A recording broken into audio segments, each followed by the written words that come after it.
Bonjour à toutes et à tous, et si vous prenez l'écoute de TF1 à cet instant, eh bien vous savez que nous nous apprêtons à vivre le Grand Prix de Monaco en direct, ce Grand Prix qui sera le 4e de cette saison 1994, alors que s'affiche sous vos yeux, s'affichait le classement des pilotes de Formule 1.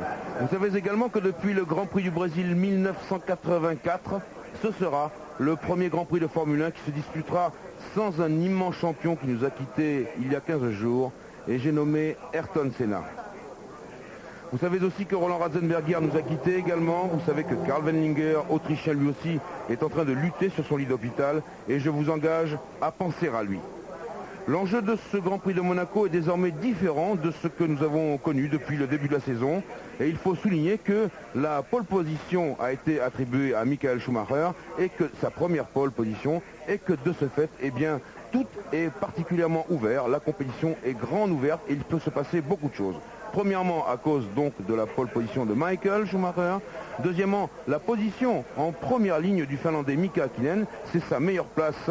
Et puis c'est également la meilleure place du moteur Peugeot après un premier podium à Imola. Enfin, vous savez qu'à Monaco, tout peut arriver, absolument tout, et que pourquoi pas, s'il y avait des accrochages ou des casses mécaniques, eh bien même une Ferrari pourrait gagner ici. Et vous savez que pour l'instant, les Ferrari sont quand même loin sur le plan de la compétition.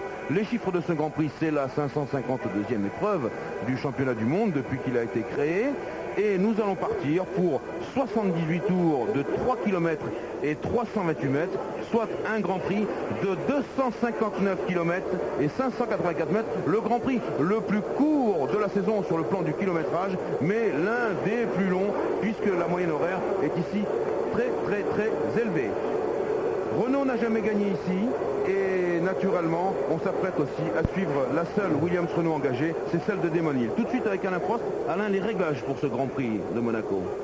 Les réglages sont des réglages très spéciaux, spécifiques à ce circuit. D'abord, on essaye d'augmenter un petit peu la garde au sol, on relève un petit peu les voitures, parce que c'est un circuit relativement bosselé, mais avec quelques plaques d'égout, par exemple, des obstacles que l'on ne voit pas normalement sur d'autres circuits. Et à partir de ce moment-là, on charge bien entendu au maximum les voitures sur le plan de la pyrodynamique, c'est-à-dire on braque les ailerons, mais les ailerons les plus gros que l'on ait, et puis on essaye d'avoir un compromis. En réalité, c'est le compromis entre l'efficacité aérodynamique, mais surtout le confort de conduite, avoir la voiture la plus maniable possible sur ce circuit où il y a des virages très lents, des freinages en dévers. C'est très important. Le pilote ici a une part déterminante sur la performance de la voiture. Alors j'ai dit tout à l'heure, même une Ferrari peut gagner à Monaco. Je voulais simplement dire que Berger était en 3e position et que de la 3e position, comme Jean Alesi qui lui est en 5e position sur cette grille, et bien de ces deux places-là, on peut également gagner le Grand Prix. Johnny Rive, juste un petit point sur le warm-up. Ce matin, pendant le warm-up, c'est-à-dire la séance de rodage d'une demi-heure, les tout derniers essais avant le Grand Prix, c'est Schumacher qui a confirmé sa suprématie. Il a encore fait le meilleur temps en 1:21,294, précédant de 2 dixièmes de seconde Mika Hakkinen sur la McLaren Peugeot.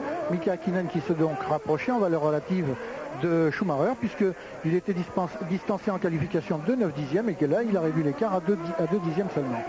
Damon Hill s'est placé derrière eux, puis Brundle sur l'autre McLaren Peugeot, et ensuite les deux Ferrari. Pour les Français, ont trouvé Comas en 10e position, Beretta en 15e et Panis en 16e position, Bernard un peu plus loin en 20e position, et enfin Belmondo n'a pas été chronométré, comme en qualification lors de la dernière séance de qualification.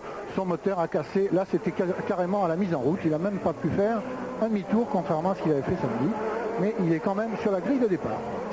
Alors que nous sommes ici dans le tour de formation de ce Grand Prix de Monaco, l'ultime tour avant la mise en place sur la grille de départ.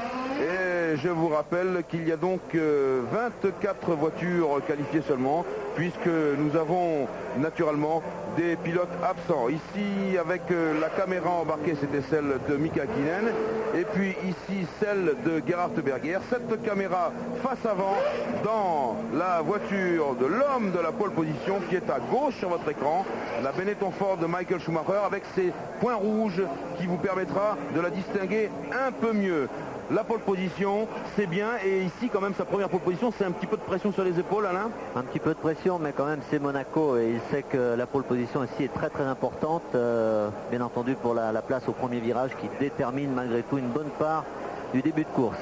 Le feu rouge dans quelques dixièmes de seconde. Il sera suivi du feu vert. Attention, le départ. Et c'est parti!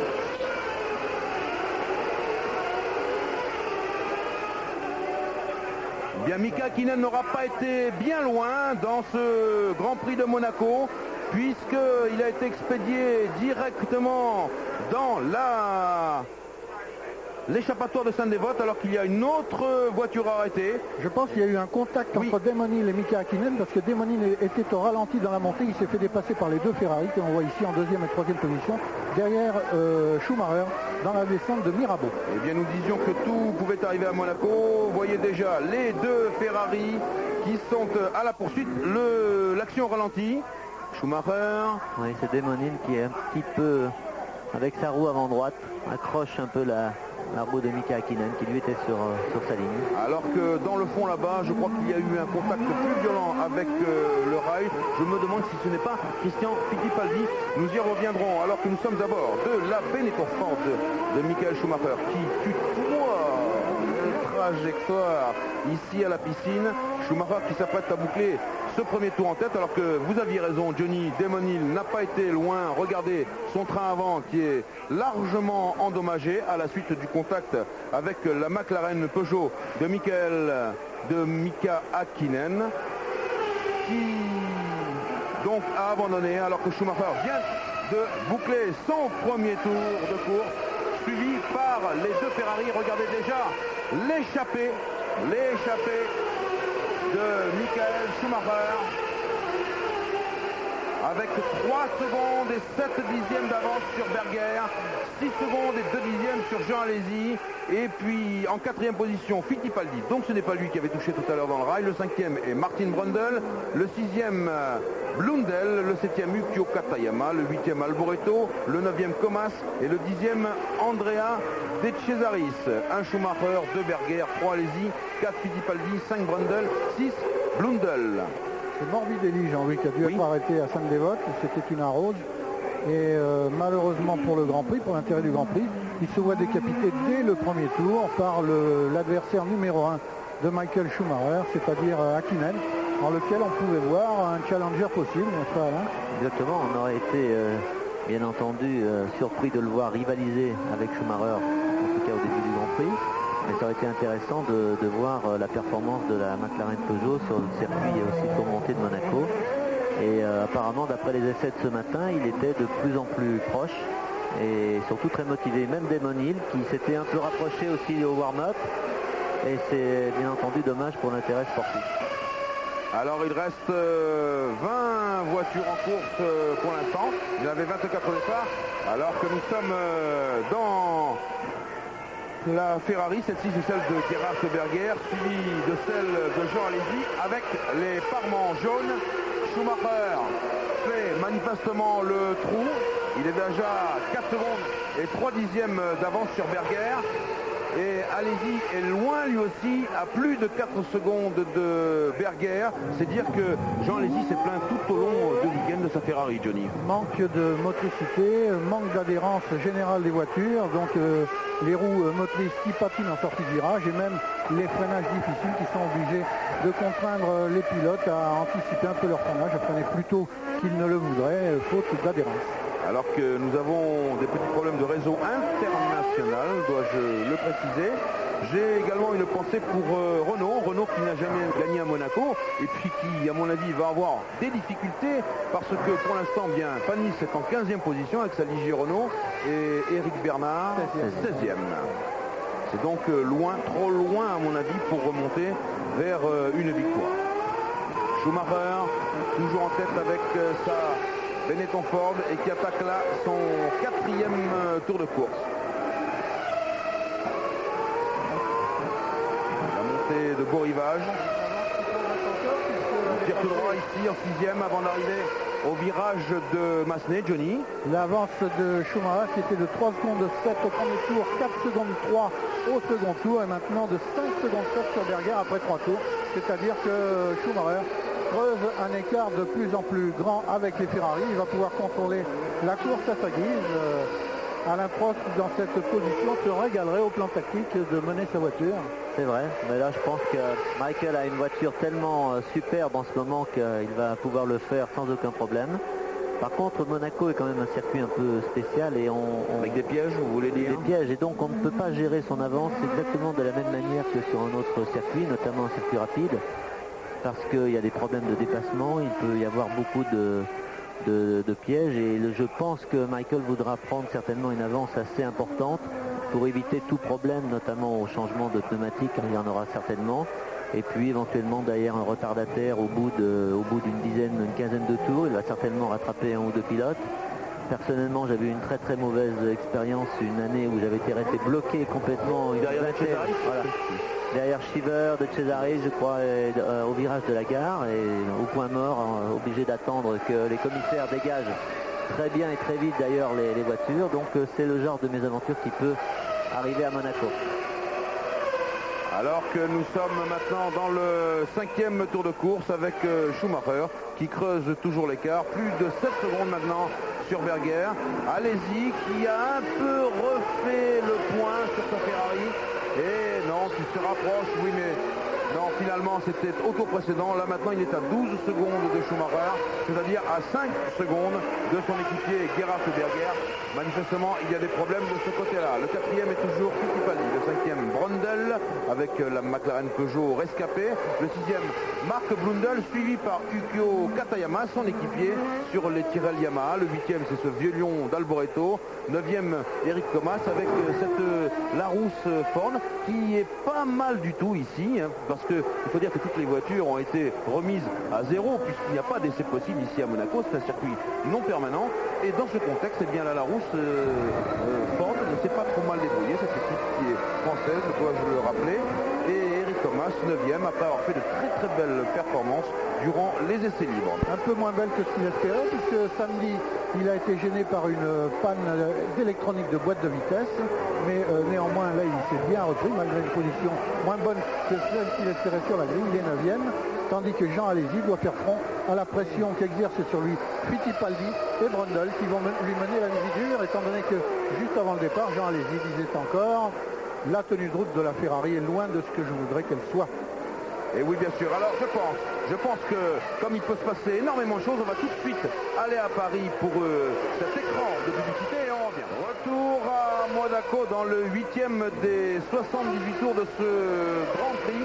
Alors que Jean Alesi en 3e position résiste toujours et encore à Christian Fittipaldi et à Martin Brundle, c'est-à-dire que la Ferrari résiste à la Rose Ford et à la McLaren Peugeot. On se demande bien entendu ici à Monaco, ça a été l'un des points clés de toutes les discussions sur la sécurité, s'il y aura ou non des ravitaillements en carburant et des changements de pneus. Eh bien Pierre Van Vliet, vous êtes dans les stands et vous avez des renseignements là-dessus. Absolument Jean-Louis, je peux vous dire qu'on se prépare à des ravitaillements et à des changements de pneumatiques, au moins un pour la plupart des écuries. Il n'y a pas de pilote qui va faire la distance non-stop, tout simplement parce que les pneumatiques ne sont pas assez performants. Et puis dans certaines équipes on se pose la question de savoir si on peut faire un ou deux ravitaillements. Chez Williams Renault, Bernard Didot vous avez dit tout à l'heure que c'était tout à fait envisageable d'en faire deux. Et donc si pour les équipes moyennes il faut attendre un ravitaillement vers le 30e, 35e tour de course, on peut imaginer que certains concurrents fassent deux ravitaillements, auquel cas évidemment ils s'arrêteraient vers le 20e, 25e tour. Ça dépend aussi un petit peu du trafic. Vous savez que les manœuvres de dépassement sont très difficiles ici à Monaco, et s'arrêter au stand sans changer de pneu, anticiper certaines manœuvres, c'est une façon stratégique aussi d'aborder la course. Alors que s'affiche sur vos écrans le classement de ce Grand Prix avec les écarts, et vous voyez qu'il y a maintenant un homme seul en tête, c'est Michael Schumacher avec sa Benetton Ford. Il a 13 secondes et 6 dixièmes d'avance sur la Ferrari de Gerhard Berger. Vient ensuite en 3e position un groupe de chasse mené par Jean Alesi. Christian Fittipaldi et Martin Brundle. Ensuite, en 6e position, c'est Mark Blundell qui roule un peu en solitaire devant Katayama et puis Alboreto un peu plus loin. Et là, on est avec le dernier peloton emmené par Eric Comas, qui comprend également Johnny Herbert, Rubens Barrichello, Olivier Beretta et Gigi Leto. Gigi Leto qui est en gros travers à l'entrée de la chicane de Barrichello. Et Gigi Leto qui est en compagnie de ce peloton de queue, peut-on dire, où figurent également les deux Ligier, alors qu'il possède la même voiture que Schumacher, mais Leto, qui lui aussi relève d'accident, dit qu'il n'est pas en grande forme ici. Il le dit avec le sourire, il est un petit peu dépité, le pauvre, de se voir comme ça. C'est peut-être moral, c'est peut-être physique. Je ne suis pas en forme, ça ira mieux en Espagne, nous disait-il 1 heure avant le départ. Oui, c'est ce qu'il a confié d'ailleurs au médecin de l'équipe Ferrari qui s'est occupé de lui, puisque vous savez que Leto a été longtemps pilote d'essai chez Ferrari. Il a confié que peut-être il ne prendrait pas le départ de la course. Alors, les images que vous avez vues sont celles qui proviennent de la caméra de Olivier Beretta. Cette caméra, elle est située sur le nez de la voiture. Là, on est de nouveau à bord de la Benetton Ford de Michael Schumacher avec 13 secondes et 13 secondes toutes rondes sur Gerhard Berger, ce qui signifie que dans ce tour, eh bien, Berger et sa Ferrari ont gagné 6 dixièmes. Mais à Monaco, il ne faut pas oublier, c'est très spécifique. On peut jouer également les accordéons, comme on dit dans le jargon de la course automobile. Et si vous perdez 1 dixième ou 2 quelque part, vous pouvez les regagner ensuite facilement. Ce qu'il faut vérifier, c'est la cadence de Michael Schumacher. Et pour l'instant, il tourne dans les 1,22, 7 dixièmes, 1,22, 10 dixièmes, 1,22, 9 dixièmes. Vous voyez que tout cela, eh bien, est constant et concret. Il compte, après du tout, il compte 13 secondes 6 d'avance sur Berger et 24 secondes 4 sur Jean Alesi, qui est toujours 3e, devant Fittipaldi, Brundle et Blundell. Michael Schumacher sous le tunnel, c'est là que, à ce freinage-là, que Karl Wenninger, eh bien, est arrivé complètement en travers et a percuté l'îlot central qui délimite la chicane, la chicane du port de Monaco. Alors que le réalisateur, qui n'est autre que notre ami Georges Geoffrey, nous fait quelques plans sur le public très spécial de ce Grand Prix de Monaco. Et nous, pour notre part, eh bien, nous allons jouer au jeu Top Position.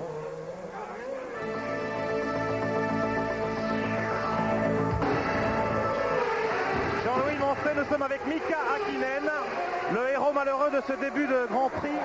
Alors Mika, what happens at the start?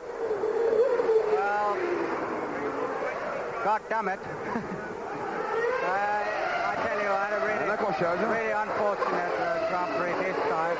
I only managed to get to the first corner because I was behind the Schumacher, braking hard, coming down to second gear, and then I just feeling somebody hitting me really hard on the back. And of course, when somebody hits you hard on the back, it makes your back end come up and the slide. And when back end started sliding, I hit the barrier, I went off. Pierre, traduisez. I don't know yet who it was. Was it Berger or somebody else? It was stupid. I don't know whoever it was, but it was stupid. Big disappointment. Grosse déception pour Mika Häkkinen, vous l'avez entendu. Jean-Louis, je ne sais pas si vous avez pu traduire les impressions du Finlandais. Absolument pas. Absolument pas, car nous ne les avons pas entendus. J'ai simplement compris que c'était un accrochage stupide, ce que je veux bien croire. Oui, il est très fâché sur Desmenil qui l'a heurté à l'arrière parce qu'il estime que le premier tour à Monaco, à Sainte-Dévote, il n'y a vraiment pas grand-chose à tenter et qu'il était juste derrière Schumacher. Il a freiné normalement quand il a senti une grande secousse à l'arrière de sa McLaren qu'il a envoyé en toupie et il a heurté les glissières dans l'échappatoire de Sainte-Dévote. Ce sont les aléas de ce Grand Prix de Monaco qui est très spécial, on vous l'a dit, tout au long de ce week-end. Alain Schumacher maintenant est dans son 13e tour. Au 12e tour, il avait 14 secondes et 3 dixièmes d'avance. Ça laisse le temps de voir venir.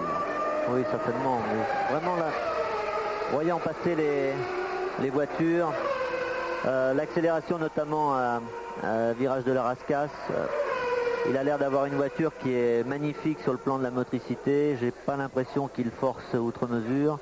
Berger et Jean, par contre, ont l'air de sauter un petit peu plus. Donc, Je crois que normalement, il contrôle la course d'une manière sans vraiment de problème.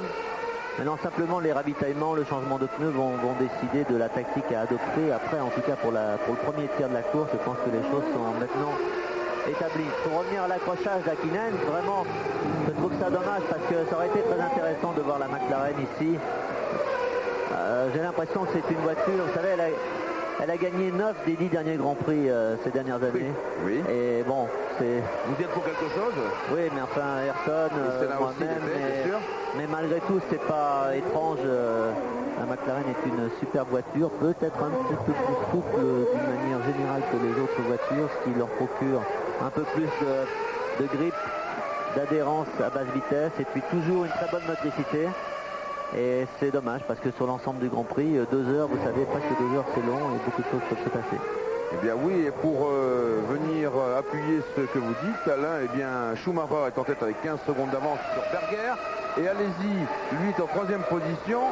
Et juste derrière lui, il y a Fittipaldi et il y a toujours Martin Brundle. Le classement est en train de s'afficher. Voilà, Fittipaldi là-bas et Martin Brundle. Alesi a quand même pris ses distances sur Fittipaldi, malgré les difficultés de route qu'il rencontre, de tenue de route qu'il rencontre avec sa Ferrari. Il a quand même réussi à distancer Fittipaldi. Et la Rose, la prometteuse à Rose, excellente voiture d'une facture assez nouvelle. La voici. En tout cas, allez-y, on peut estimer aussi qu'il le puise sur ses propres réserves pour faire cette différence et pour essayer d'arracher les derniers dixièmes de seconde. Mais il faut rappeler qu'il refait son entrée ici dans le monde des Grands Prix après 2 courses d'absence, puisqu'il n'était pas là pour le Grand Prix du Pacifique au Japon et il n'était pas là non plus pour le Grand Prix de Saint-Marin, ce funeste Grand Prix de Saint-Marin à Imola, puisque, je vous le rappelle, Jean avait été victime d'une très grosse sortie de route sur le circuit privé de la Scuderia Ferrari à Mugello près de Florence et qu'il avait de problèmes cervicaux, des problèmes de vertèbres exactement, que le professeur Saillant a soigné à Paris, mais c'est le professeur Saillant qui a donné son feu vert pour ce Grand Prix de Monaco. Il était hors de question qu'Alesi, durement touché, puisse rentrer auparavant. Brundle ici sur la McLaren Peugeot n'est apparemment pas en position de menacer Christian Fittipaldi pour la 4e place qu'occupe le jeune Brésilien. Mais Brundle peut-être réfléchit à toute la distance qui reste encore à parcourir avant la fin de ce Grand Prix, et beaucoup de choses peuvent arriver encore, même si l'avance de Schumacher en tête devant les Ferrari a l'air colossale. C'est un Grand Prix tellement compliqué et qui comporte tellement d'écueils, les dépassements, les nombreux virages, les ravitaillements qui sont très compliqués ici, que tout peut encore arriver, n'est-ce pas, Alain? Oui, c'est vrai, c'est un Grand Prix particulier. Et vous savez, on le voit d'ailleurs pour la lutte pour la 14e place. Entre les 10e et 14e, 4 ou 5 voitures l'une derrière l'autre. Peut-être on peut estimer par exemple que Leto avec la Benetton a une voiture beaucoup plus performante que les pilotes qui le précèdent.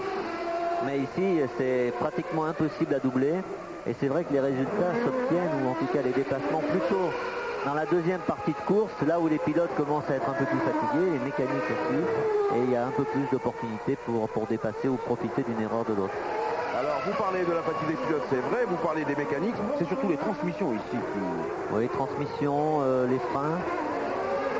Mais je dirais que la fatigue du pilote a pratiquement un rôle encore plus important à jouer. Alors, selon, bien entendu, la voiture que vous pilotez, parce qu'il y a des voitures plus fatigantes que d'autres. Il y a aussi la position dans laquelle vous vous trouvez. Mais si on prend l'exemple de Brundle, qui est au début de course, les voitures sont relativement proches. Et c'est pas vraiment la peine d'être vraiment dans la boîte de vitesse de la voiture qui vous précède, c'est plutôt mieux d'attendre, d'économiser un petit peu les pneumatiques, les freins et la boîte de vitesse, et puis effectuer le barreau d'honneur plutôt à la fin. Oui, c'est-à-dire que vous voulez ajouter à ce Grand Prix de vitesse, Alain, une notion d'endurance. C'est pratiquement le seul Grand Prix de l'année où il faut penser à s'économiser un petit peu et à garder un rythme très soutenu, sans exagérer, parce que la faute en fonction de la fatigue, elle est vraiment très très possible, surtout en fin de parcours. Pierre Van Dijk dans les stands. Oui, Jean-Louis, pour vous signaler que les premiers ravitaillements sont pour bientôt chez Ferrari, avec Gerhard Berger qui devrait s'arrêter 3 à 4 reprises même peut-être. Vous avez remarqué que les Ferrari glissaient beaucoup et qu'elles usent donc leurs pneumatiques. Vous savez que le règlement désormais impose aux mécaniciens de rester à l'intérieur du garage tant que la voiture n'est pas immobilisée devant le stand. Chez Ferrari, tout est prêt. Les pistolets pneumatiques sont en place, mais les mécaniciens sont à l'intérieur du garage, attendant, guettant le premier arrêt. Et là, on suit à l'écran, on suit la bagarre qui oppose Barrichello, Beretta et Leto. Beretta qui est un jeune monégasque, c'est la première fois qu'il court en Formule 1 sur le circuit de Monaco chez lui. Et il est en pleine bagarre avec Barrichello, il essaie de le devancer. Et c'est ce circuit où l'on dit que l'expérience compte énormément. Voici Damon Hill, bien déçu, qui rentre dans son stand à pied. Sur ce circuit où l'on dit que l'expérience compte plus que sur tout autre circuit de la saison de Formule 1, eh bien on verra si Beretta, bien que chez lui, doit payer son manque d'expérience ou bien peut arriver à le surmonter.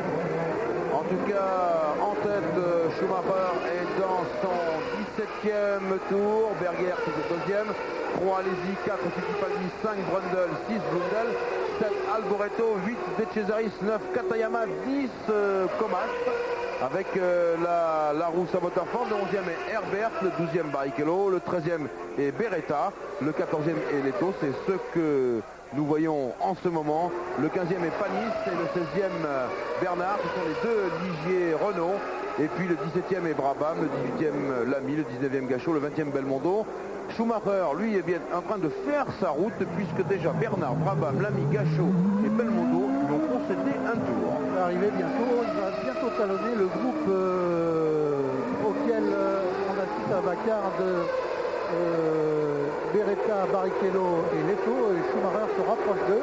Alors là, le dépassement sera difficile parce que ces trois hommes sont plus occupés à regarder ce qui se passe devant eux que derrière. Et on va voir comment Schumacher réussit à franchir cet obstacle. Surtout pour Beretta qui voit derrière lui une Benetton et qui n'est pas censé reconnaître si c'est celle de Schumacher ou celle de Leto. Alors il saura que celle de Schumacher, ce sont les points rouges. D'ailleurs Leto lui l'a très bien vu et il a fait signe à son équipier d'une façon très sportive de passer. Et voilà donc Schumacher à l'assaut d'Olivier Beretta. Il a pris ça, comme l'indique le classement, un tour d'avance. C'est intéressant à suivre ça, car c'est l'action même de ce Grand Prix de Monaco. Les dépassements ici, il y a fort peu d'endroits, peut-être en bas là-bas à Mirabeau. On ne peut pas vraiment dire qu'il y a un endroit privilégié. Oui.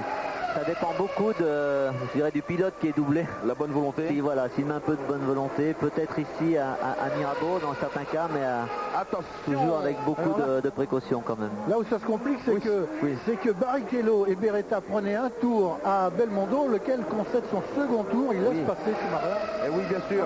Et c'est là que c'est aussi dangereux parce que souvent un pilote laisse passer un autre, mais ne voit pas le troisième.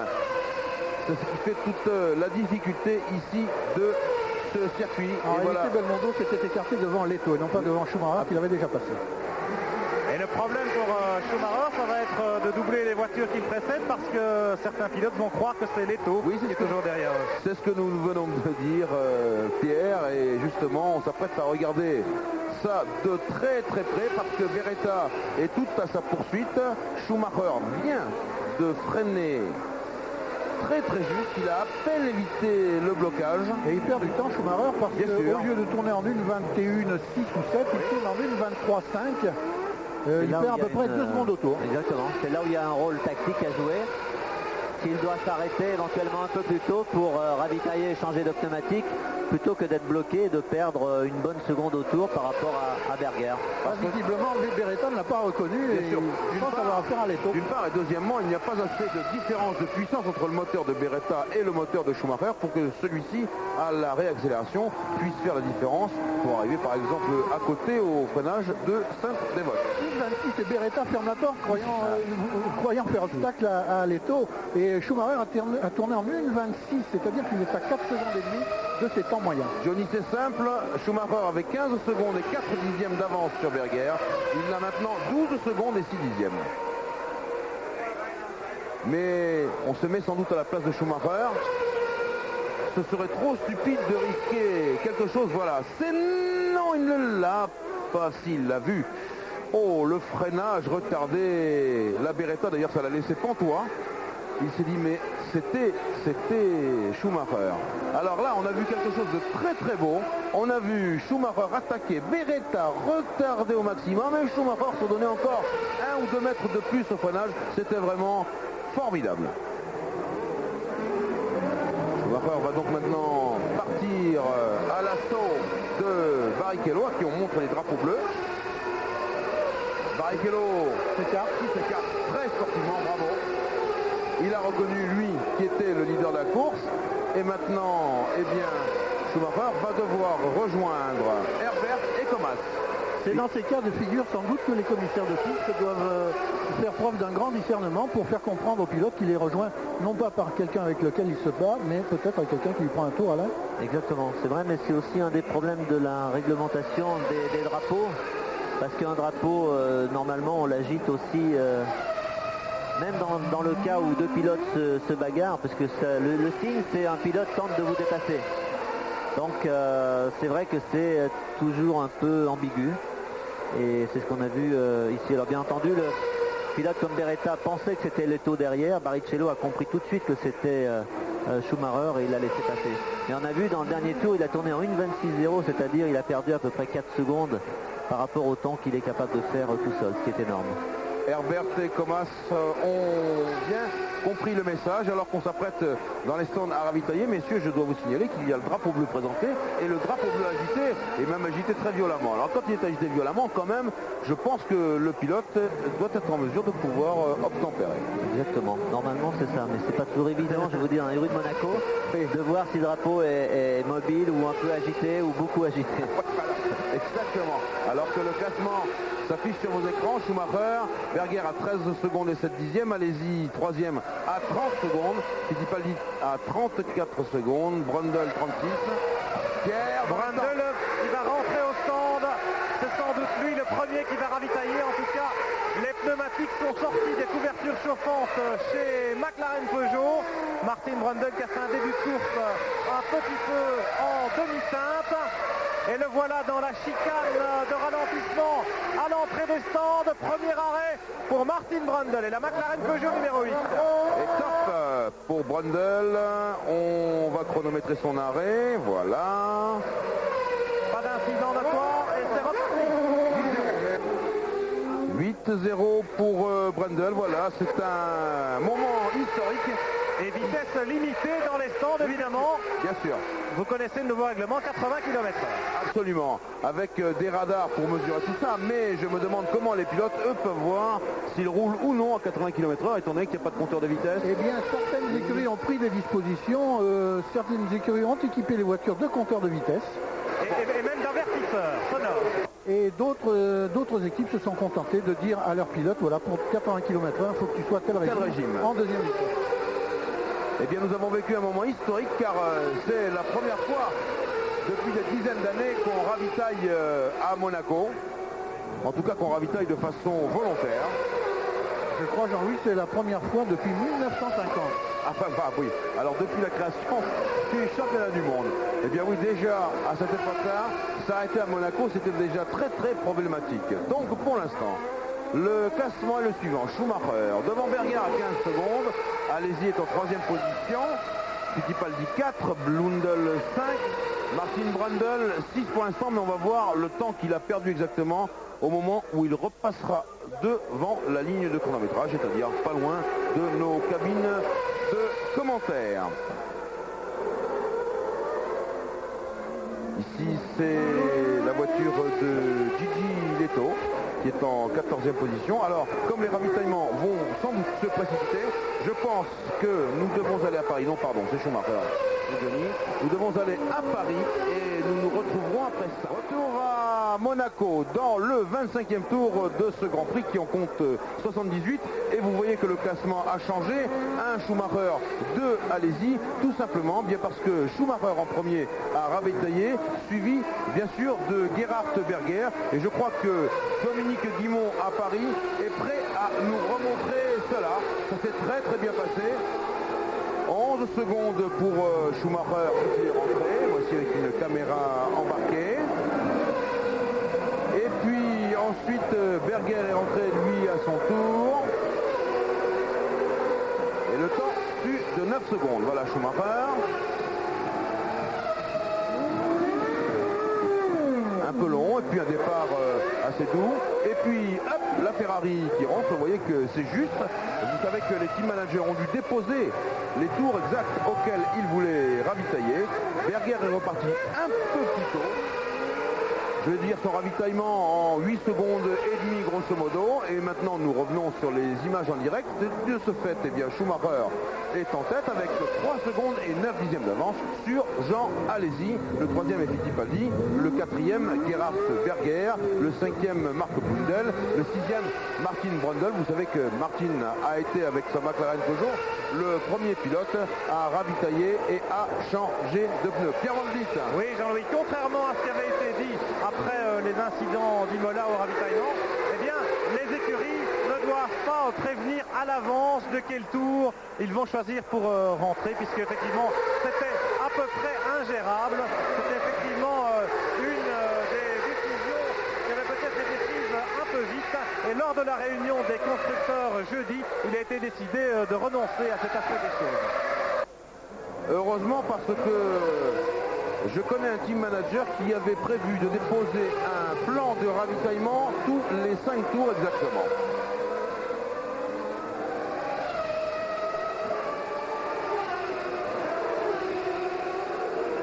Alors que nous avons ici à l'image celui qui est en deuxième position dans ce Grand Prix de Monaco, c'est Jean Alesi qui marque ainsi ce retour, alors que Gigi Leto eh bien, est toujours aux prises avec Olivier Beretta.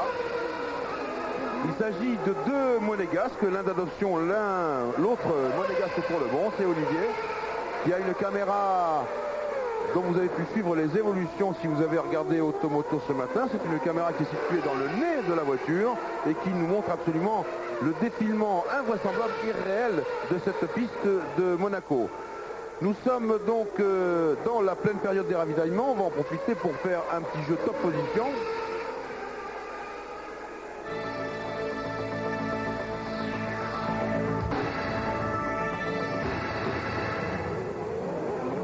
Avec 36-15 code TF1 pour jouer. Et que Leto est toujours là, lui en 14e position. C'est un groupe extrêmement serré, composé de Katayama, Comas, Herbert, Barrichello, Beretta, Leto. Tous ces garçons, dont ces trois-là, en tout cas ces quatre, oui, ils sont plus que ça, roue dans roue. Jean-Louis, on peut peut-être s'interroger sur la stratégie choisie par Ferrari, étant donné le temps concédé, l'écart concédé en début de course par Jean Alesi à Gerhard Berger, se demander s'il n'était pas parti avec plus d'essence que Berger, avec la mission de préserver un peu plus ses pneus que Berger. Peut-être même a-t-il choisi des pneus plus durs que Berger, de façon à ne faire qu'un seul arrêt si Berger en fait deux. Vous avez fait ça ? Je pense que c'est tout à fait possible. Maintenant, on ne sait pas, puisque bien entendu les écuries cachent quand même un petit peu leur jeu. Et ce serait plutôt 3 arrêts pour Berger et 2 pour Alesi, si l'on en croit le stand Ferrari ici, Jean-Louis. D'accord. Oui, Alain, vous auriez fait cette stratégie, vous? Alors, je pense que c'est toujours bien, à partir du moment où les deux pilotes sont d'accord, de jouer un petit peu une stratégie d'équipe et de ne pas mettre tous les œufs dans le même panier. Surtout qu'à Monaco, il peut se passer beaucoup de choses. On l'a vu, Gerhard a profité un petit peu du fait que Schumacher a été gêné en début de dépassement des attardés pour revenir un petit peu. Et de ce fait, vous savez, c'est très difficile de juger de ce que sera la course avant le départ. Donc d'avoir deux voitures avec une stratégie différente est une bonne chose pour l'équipe. Ravitaillement de Gigi Leto au volant de la seconde Benetton Ford, alors que Michael Schumacher revient précisément sur ce groupe d'attardés et qu'il risque encore d'avoir des problèmes de dépassement avec le peloton qui luttait précisément avec Gigi Leto, qui repart maintenant à 80 km/h comme il se doit. 8 secondes 2, donc Leto qui était vraiment en lutte avec 2, 3, même 4 pilotes devant lui. Pour la 10e place même, on peut imaginer qu'il doublera de ce fait, peut-être un pilote, peut-être deux, du fait de son ravitaillement quand même assez rapide. C'est même un très très beau ravitaillement, alors qu'on vient de voir la Benetton se dérober légèrement dans ce délestage à l'attaque du virage de Massenet qui mène au casino et puis qui mène ici au freinage de Mirabeau. Là, son intérêt, bien entendu, c'est de rouler au maximum pendant les premiers tours, Maintenant. même avec des pneus un petit peu froids, pour essayer de creuser un petit peu l'écart avec les pilotes qui étaient devant lui avant son ravitaillement. En espérant comme ça de voir les rattraper et les dépasser, alors que nous avons vu cet écart affiché de 1 seconde et 3 dixièmes. Voilà les taux cette fois à la chicane. 1 seconde et 3 dixièmes entre Fittipaldi et Berger. Fittipaldi, le jeune Christian, qui est en 3e position du fait de l'arrêt de Gerhard Berger. Ravitaillement de Katayama et de Barrichello.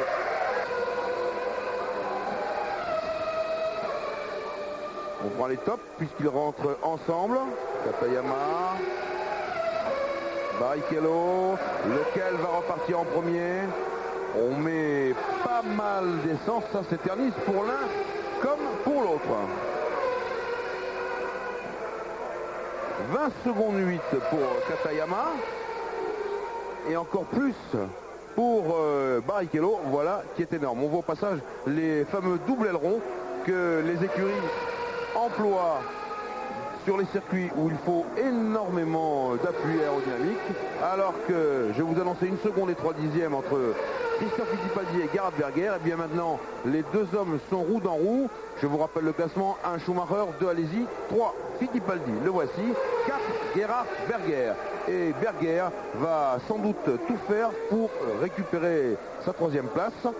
Et nous avons là aux prises le plus jeune des représentants du GPDA, avec le plus ancien des pilotes en exercice, puisque je vous rappelle que le Grand Prix de Rivers Association a été reformé, avec Christophe Fittipaldi pour les jeunes, Gerhard Berger pour les pilotes en exercice, Niki Lauda, bien entendu, pour les vieux routiers, et Michael Schumacher.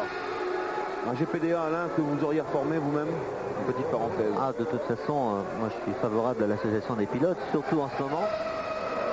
Ils ont de toute façon le support inconditionnel des écuries, des managers. Et donc, bien entendu, si c'est bien organisé, s'ils prennent vraiment les responsabilités, je pense que ça peut être une très très bonne chose pour la Formule 1, car ils vont se faire écouter, notamment au niveau de la sécurité, mais aussi des nouveaux règlements pour le futur, je l'espère. Vous avez parlé un petit peu avec Niki Lauda, votre ancien équipier. Oui, vous auriez pu jouer ce rôle vous-même? Écoutez, moi personnellement, je préférais que ce soit un pilote en activité, qu'il soit élu président des pilotes, pour ne pas poser de problème, je dirais, vis-à-vis de la fédération. Maintenant, je peux jouer éventuellement un rôle de médiateur d'un certain côté vis-à-vis de la fédération, puisque j'ai rencontré Max Mosley aujourd'hui, et je pense qu'au niveau de la sécurité, il y a beaucoup de choses à faire, et il n'est pas impossible que je travaille un petit peu avec la fédération, peut-être d'une manière en étroite collaboration avec les pilotes et avec les écuries. C'est un projet qu'on est en train de mener à bien. Et ben voilà un scoop, Alain Prost devient médiateur. Non, j'ai pas je l'avais dit ça, mais... non, je plaisantais. Alors que là, il va falloir un médiateur entre Christian Fittipaldi et Gerhard Berger, après une tentative très sérieuse de Gerhard au freinage de la chicane. Et tout cela pour le gain de la 3e place, alors que Schumacher est toujours en tête devant avec 12 secondes et 3 dixièmes d'avance sur Jean Alesi, qui,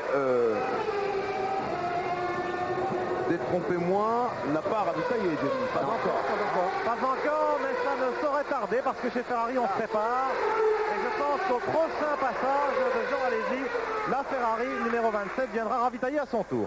Alors des nouvelles des autres Français, Eric Comas est 9e, Olivier Beretta est 11e, les deux ligiers de Panis et Bernard sont 12e et 13e.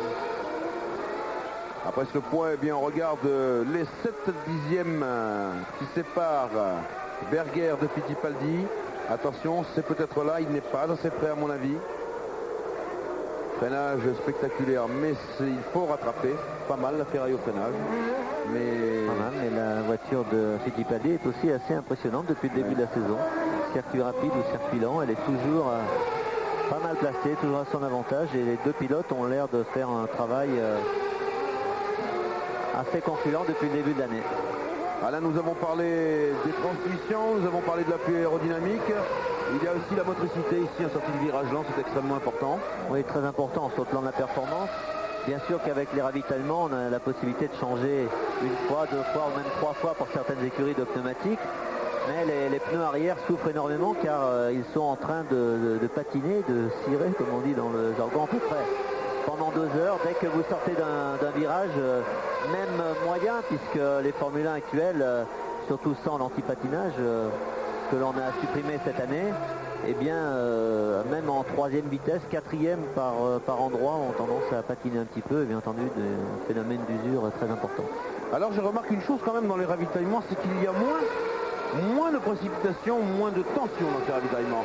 On a l'impression qu'ici, eh bien, on va prendre un peu de temps, puisque bon, de toute façon, sur la piste, c'est dur d'en gagner naturellement. On va prendre un petit peu de temps pour bien vérifier que tout se passe au mieux. On vient de le voir ça avec l'équipe Larousse qui avait très bien ravitaillé, très bien mené ses opérations et puis qui finalement a un petit peu temporisé.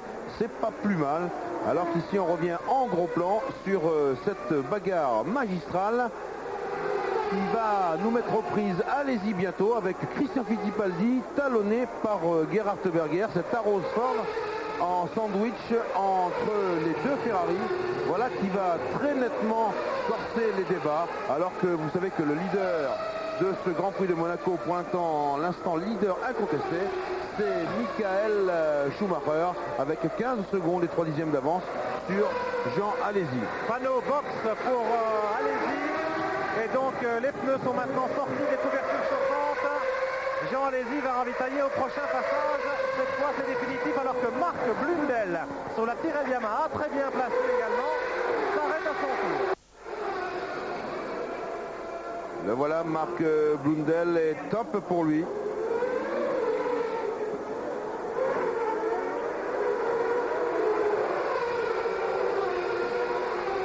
Vous voyez là aussi des ravitaillements assez longs. On vérifie bien tout ce qu'il y a dans les radiateurs. 15 secondes 2. Et on repart tout doucement, puisque s'il faut s'arrêter au stand, eh bien, quitte à perdre du temps, vous savez que maintenant il y a un ralentisseur à l'entrée, un ralentisseur à la sortie, eh bien autant prendre 2 secondes supplémentaires pour par exemple nettoyer l'entrée d'air des pontons latéraux pour éviter tout risque de surchauffe, car vous savez que maintenant il y a de nombreuses visières supplémentaires qui traînent sur la piste. Les pilotes les arrachent au fur et à mesure du déroulement de la course, et que souvent ça vient se ficher dans les entrées de radiateurs et que le moteur peut surchauffer. On est prêt chez Ferrari. Dans les arrêts au stand, voici Jean Alesi qui s'arrête à son stand sur son ravitaillement, on va prendre le temps. Avec Fittipaldi également sur la Rose qui s'arrête dans le même tour. Alors que Berger, bien sûr, a déjà ravitaillé.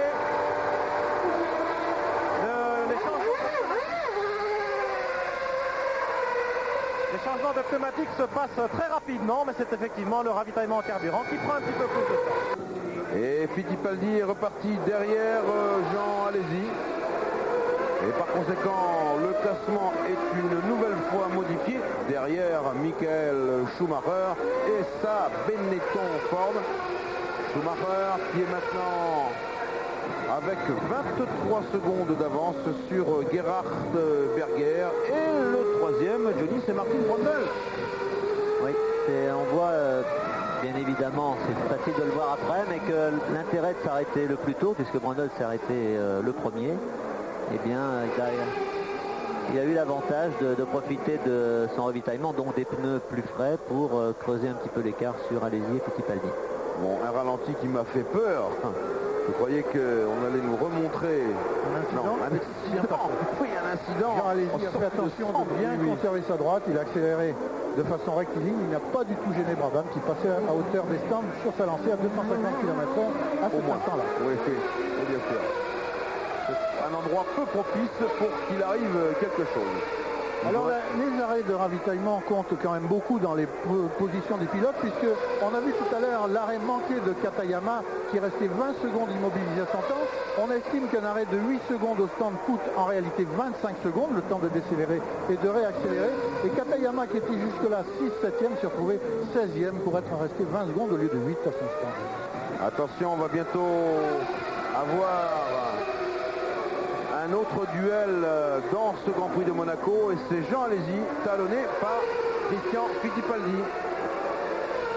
Une seconde, moins d'une seconde d'ailleurs entre les deux hommes. Pierre Van Vliet.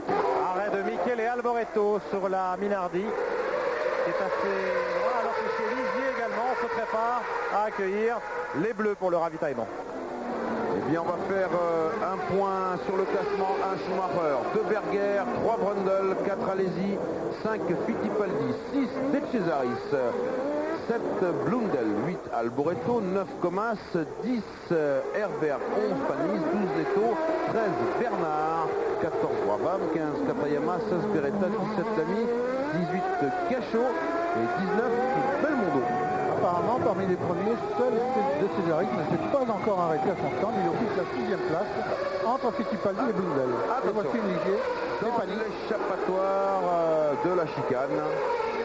Cet endroit où Van Linger c'est Eric Bernard est sorti de la piste. C'est Eric Bernard. On va voir Johnny, regardez. Freinage, tête à queue. C'est l'incident du pauvre Van Linger, à vitesse un peu plus réduite que Van Linger. Oui. C'était exactement la même attitude. L'autre Olivier Panis est au stand pour le changement de pneu et le ravitaillement. Et donc une Ligier Renault de moins. Alors que Panis a jailli de son emplacement de ravitaillement. Et puis que sur un geste des commissaires de Monaco, il s'est rappelé qu'il ne devait pas dépasser une vitesse excessive. Ah, il est parti plein pot, effectivement, il sera peut-être pénalisé. Alors que De Cesaris vient également de s'arrêter pour ravitailler. De Cesaris, le seul parmi les 6 premiers qui ne l'avait pas encore fait. Bernard déçu, fatigué. Et oui, pauvre Eric Bernard, il a un début de saison difficile en ce moment. Après 2 ans d'interruption. Et oui, il faut le dire. Après 2 saisons d'interruption, la suite d'une blessure assez sérieuse. Au Grand Prix Subie du à la Japon. jambe au Japon. Il est resté 2 ans écarté des Grands Prix. Et il a effectué sa rentrée cette année chez Ligier. Donc il était essayeur en 1993. Alors que ça, Ligier est gruté pour être dégagé là-bas tout au fond derrière l'échappatoire de la chicane. Alors pour l'instant, Jean Alesi, au plan stratégique, a un petit peu perdu par rapport à Brundle, puisqu'il précédait Brundle avant le premier ravitaillement au stand. Il était 3e et Brundle 4e. Après les ravitaillements, c'est Brundle qui est 3e et Jean Alesi est 4e. Mais tout dépend si Brundle doit encore effectuer un ravitaillement et si Jean en a fini avec les arrêts. Alors que Barrichello, oui, a abandonné. Alors Berger, je dois vous signaler quand même qu'il utilise ici un nouveau châssis. Il a un châssis tout neuf, Gerhardt, depuis le Grand Prix de Saint-Marin. Brundle remonte un petit peu sur Berger. Très intéressant, il est à 14 secondes, maintenant il n'est plus qu'à 11 secondes 8. Est-ce que Berger est un petit peu gêné? Brundle est vraiment le pilote de fond et voilà. Pilote de course, un peu moins d'essais. Il avait des problèmes quand il était avec Schumacher chez Benetton. Et c'est un peu pareil, il a toujours du mal à trouver peut-être le bon équilibre, la bonne performance en essai officiel. Par contre, en course, il est assez redoutable. Encore d'ici, Alain, Brundle avait effectué de très très bons essais jusque malheureusement son dans la séance qualificative de samedi, au cours de laquelle il a connu des ennuis de transmission. Il ignorait pourquoi sa tenue de route était un petit peu affectée, il ne comprenait plus le comportement de sa voiture. Il s'avère que le différentiel de sa voiture ne fonctionnait pas bien, ce qui occasionnait des patinages intempestifs en sortie de virage. Et de la 3-4e place qu'il occupait, qu'il disputait derrière Hakkinen, il s'était retrouvé 8e sur la grille. Alors il faut bien préciser que la McLaren Peugeot est dotée, je crois que c'est la seule des Formule 1 du plateau, dotée d'un différentiel à réglage et à calage électronique. Et je crois qu'on peut le programmer, non pas à distance bien entendu, mais le pré-programmer avant le départ de la voiture. Et que effectivement, à Monaco, on doit faire attention à cela plus que tout autre. Katayama arrêté. Oui. En panne sans doute, on a entendu un bruit de moteur qui cédait devant nous. Eh bien, il est là. On voit de la fumée qui est en suspension.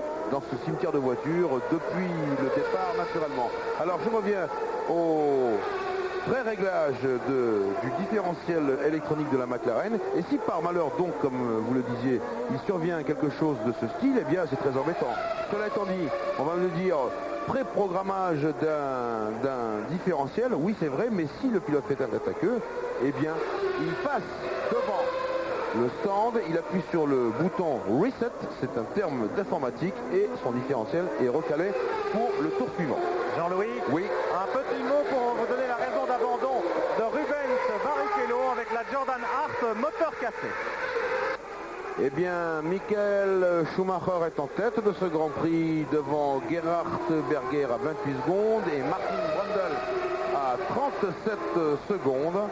Alors qu'ici, nous avons les rapports de vitesse affichés. Ça, en première, je pense que c'est pas le bon rapport, ou alors il y a une première extrêmement longue, n'est-ce pas, Alain? Non, c'est deuxième et troisième sortie de chicane. Première, on l'utilise simplement au virage que l'on vient de voir, virage de la Rascasse et virage de la gare. Alors, ce qu'on peut et encore, on peut imaginer même seconde selon l'étagement que le pilote veut bien faire pour sa boîte de vitesse. Depuis le début, avec ce système, eh bien, seul Schumacher et Letton disposent sur leur Benetton Ford. Je crois qu'il y a un petit décalage avec l'affichage de la première et de la deuxième vitesse. Alors qu'il reste 38 tours à parcourir dans ce Grand Prix de Monaco et que nous, eh bien, nous allons à Paris pour nous retrouver après cet écran de publicité. À Monaco, dans le 43e des 78 tours de ce Grand Prix. Et il s'en est passé des choses puisque le classement pour l'instant c'est 1 Michael Schumacher, 2 Martin Brundle, 3 Gerhard Berger. Et vous allez voir pourquoi, car Dominique Guimond à Paris nous a recalé les magnétos. Voilà, Schumacher arrive et passe juste dans une trace d'huile laissée par le moteur Yamaha. Et on comprend Blundell, qui est furieux. Regardez l'huile qui s'échappe encore de ce moteur Yamaha expirant. Et ça a été extrêmement chaud pour Schumacher. Ce qui s'est passé également, c'est que Berger est parti en tête à queue sur cette huile là-bas dans l'échappatoire de Sainte-Dévote et que Brundle en a profité. Voilà Berger qui repart. Et voilà Brundle derrière à l'attaque, à l'affût. Il ne va pas le lâcher. Il est dans Massenet là. Il va plonger à droite Casino et Mirabeau. Berger va essayer de garder un peu la droite et Brundle n'hésite pas et il passe sur la gauche à l'extérieur comme on dit. Berger s'incline. Voilà pourquoi Martin Brundle est maintenant en deuxième position dans ce Grand Prix de Monaco. Alors qu'on revient sur les images de direct et donc 1 Schumacher, 2 Brundle, 3 Berger, 4 Alesi, 5 Fittipaldi, 6 De Cesaris, 7 Alboreto, 8 Leto, 9 Herbert, 10 Beretta, 11 Panis, 12 Comas qui s'est arrêté à son stand pour la première fois pour ravitailler. Le 13e est Brabham et puis le 14e est Elani et le 15e Gachot, le 16e étant Paul Belmondo. Martin Brundle ne va peut-être pas rester longtemps en deuxième position, Jean-Louis, parce que chez McLaren, on est fin prêt pour le recevoir. Et pour un deuxième arrêt, ravitaillement et changement de pneumatique, la McLaren qui roule peut-être avec les réservoirs pas trop remplis. Et en tout cas, la tactique qui a bien fonctionné jusqu'à présent consiste à multiplier les arrêts, en tout cas les anticiper. Et Martin Brundle est attendu lors du prochain passage au stand McLaren. Eh bien écoutez, nous l'avons à l'image avec la caméra embarquée. Le voici qui sort de la piscine, qui va freiner là pour la Rascasse. Bientôt Anthony Nogues ou bientôt les stands. Non, ce n'est pas pour ce tour-là. Les couvertures chauffantes sont restées sur les pneus, mais les mécaniciens guettent les ordres par radio. Des mécaniciens qui, comme vous pouvez le remarquer, sont sortis de leur stand. Oui, ça aussi c'est une règle qui était probablement impossible à respecter, je crois.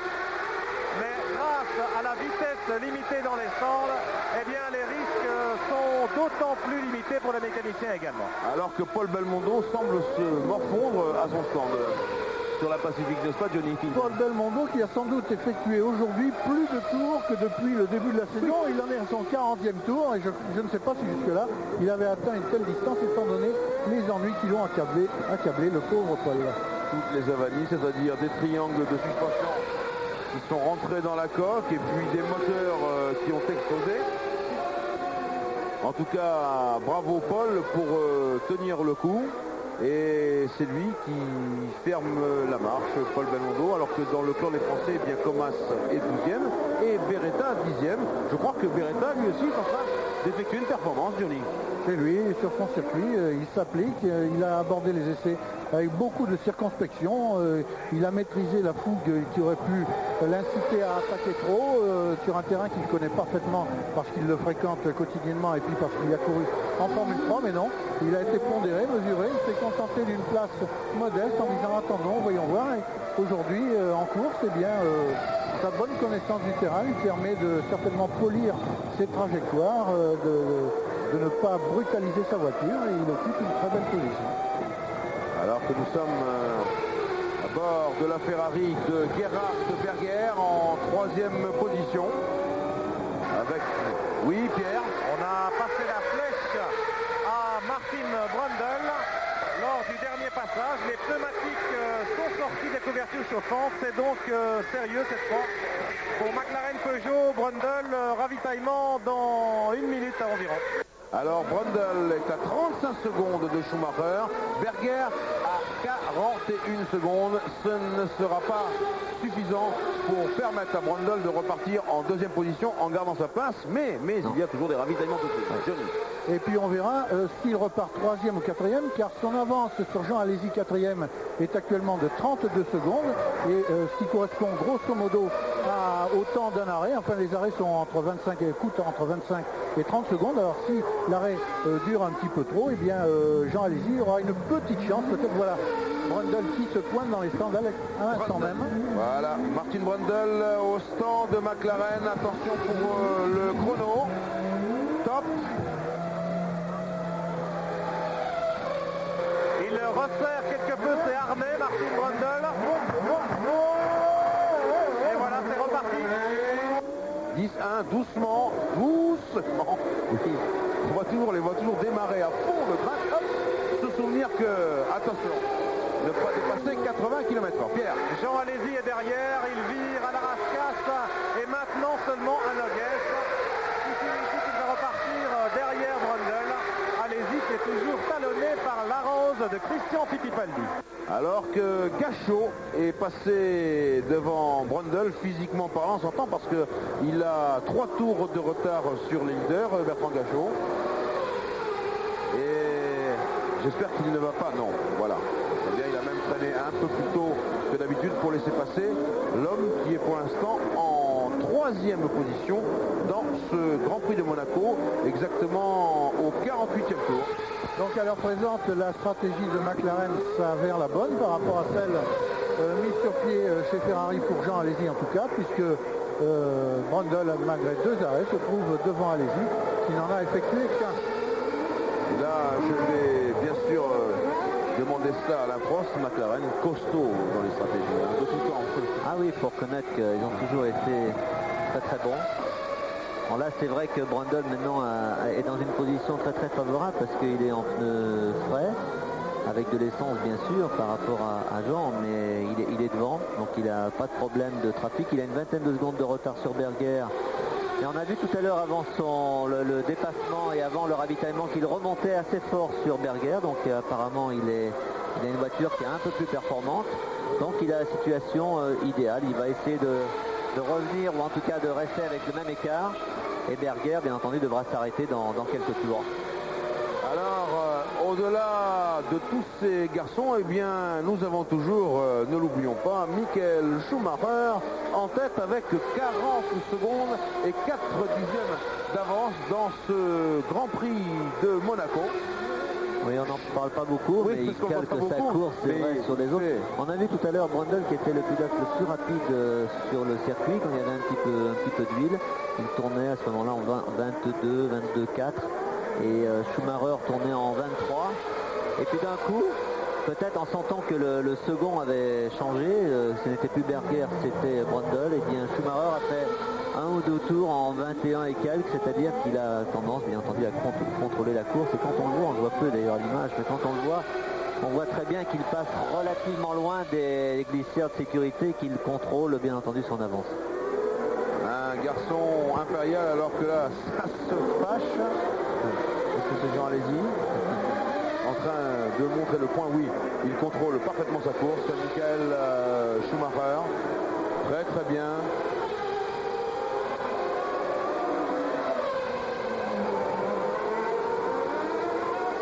Et si on ne le voit pas à l'image, c'est que bien sûr, il roule en solitaire dans sa poche avec cette Benetton Ford qui pourrait réaliser un score en passe de devenir historique, alors que il y a une Ferrari. Oui, c'est Jean Alesi qui s'arrête avec un capot avant abîmé. Une petite touchette sans doute dans le trafic. On change le museau de la Ferrari numéro 27, mais cela prend du temps. Cela prend du temps et on n'en profite pas pour ravitailler ni pour changer de pneumatique. Allez-y, voilà, l'opération est effectuée. Il repart à petite allure modérée. Oui, c'est donc bien Jean Alesi. J'étais un petit peu surpris tout à l'heure parce qu'on voyait à la fois Berger avec une Minardi et puis Alesi, c'était bien lui qui avait levé le poids au moment où il a d'ailleurs touché cette voiture, alors que là c'est David de Brabham qui met pied à terre et qui donc abandonne la Simtech, la seule Simtech en course, puisque ici l'écurie anglaise qui débute n'a pas remplacé. Oh, Christian Fittipaldi, ça c'est dommage. Il était très très bien placé. Très très bien placé Christian Fittipaldi, oui Pierre. Oui, il venait prendre l'avantage sur Alesi évidemment. Christian Fittipaldi qui était donc quatrième. Alors que dans les stands, on attend le leader, Michael Schumacher, pour un changement de pneumatique et un nouveau ravitaillement. Michael Schumacher sur la Benetton Ford rentre à petite allure. Mais vous le savez, il a de la marge. Plus de 40 secondes d'avance sur Berger et puis Brundle. Et il repart sans problème, Schumacher. Alors justement, on en profite pour faire un jeu top position tout de suite. Ça va, attention aux 80 km/h. Top position.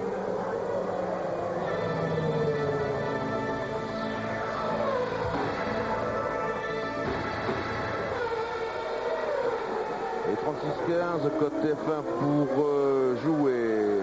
Un arrêt, oui, extrêmement calme, vous avez eu raison de le souligner Pierre, et bien sûr c'est comme cela que l'on doit contrôler la course. Alain Prost disait loin des glissières, avec des freinages un peu plus longs, et bien oui, et puis aussi avec des ravitaillements faits de beaucoup de précautions. Ici c'est la sortie des cendres, mais la Ligier Renault Olivier Panis s'est bien écarté. Johnny, un petit point sur les Français alors qu'il nous reste 28 tours avant l'arrivée de ce Grand Prix de Monaco. Eh bien, le premier des Français est toujours Jean Alesi, mais Jean Alesi, du fait de son arrêt inopiné pour changer la calandre de sa Ferrari, se retrouve 5e. Il est à un tour de Schumacher et il est précédé par Andrea De Cesaris qui remplace Eddie Irvine chez Jordan. De Cesaris qui était 6e jusque-là, ce qui était déjà une très belle performance pour le Romain qui effectue un intérim et qui se retrouve 4e du fait de l'arrêt d'Alesi et de l'abandon de Fittipaldi. Alors les autres Français, Beretta est 9e à un tour lui aussi. Panis est 10e, il précède Comas 11e, tandis qu'on sait que Eric Bernard a abandonné.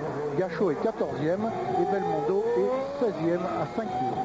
Alors tout à l'heure je parlais d'éventuelles performances historiques pour Michael Schumacher. Eh bien, depuis le début de la saison, Michael Schumacher, c'est 3 grands prix et 3 victoires, et on va peut-être assister à une 4e victoire. Arrêt de Gerhard Berger sur la Ferrari numéro 28.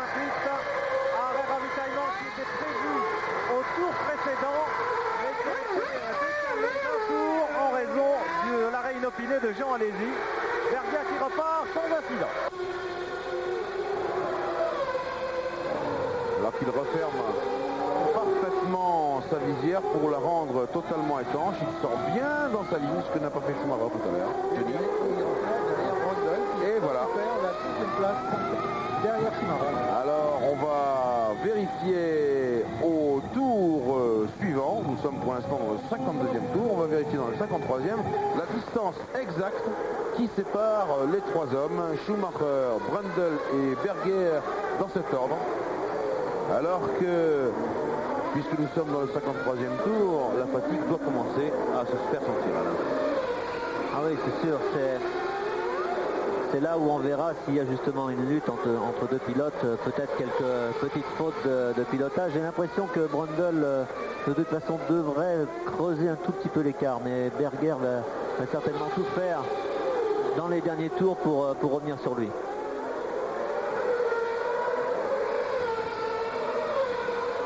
Alors que c'est Pedro Lamy ici qui est au stand Lotus. Et c'est probablement la dernière fois que l'on revoit cette voiture, puisque normalement au Grand Prix d'Espagne, eh bien, Lotus devrait sortir sa nouvelle 109, celle-ci c'est la 107C, et qu'on se retrouve avec Michael Schumacher en tête de ce Grand Prix de Monaco, dans cette Benetton Ford absolument impériale, dont on doit signaler qu'elle est la seule voiture qui n'ait reçu aucune modification pratiquement technique depuis le début de la saison. C'est-à-dire qu'elle est vraiment très au point. Schumacher qui compte 31 secondes 5 d'avance sur Brundle et 38 secondes 8 sur Berger, tandis que l'écart entre De Cesaris et Jean Alesi, 4e et 5e, n'est que de 4 secondes 7. Donc on peut s'attendre à une empoignade entre De Cesaris et Alesi pour le gain de la 4e place, alors qu'il reste 25 tours environ à effectuer. Gachot qui vient de partir en travers léger dans le virage Anthony Nogues, alors que Schumacher se revient, passe juste là-bas au bout. Hassan Devote. Alors plutôt que de regarder les rapports de vitesse, ça n'y est plus. Je vais dire, il vaut mieux regarder la position de la pédale d'accélérateur. Ici c'est un Grand Prix où on roule vraiment avec peu d'accélération à pleine charge. Je crois que c'est de l'ordre de 35% ici. Après 35%. Oui, ce qui est le circuit le plus faible de toute la saison. Exactement. Comparaison avec Hockenheim où on roule à 72 et quelquefois 75%. Arrêt de Gigi Letto sur la seconde Benetton pour son deuxième ravitaillement, changement de pneumatique pour le pilote finlandais qui repart après un très court arrêt. 8 secondes 2, c'est pas mal. Toujours pareil, départ canon et puis ralentissement.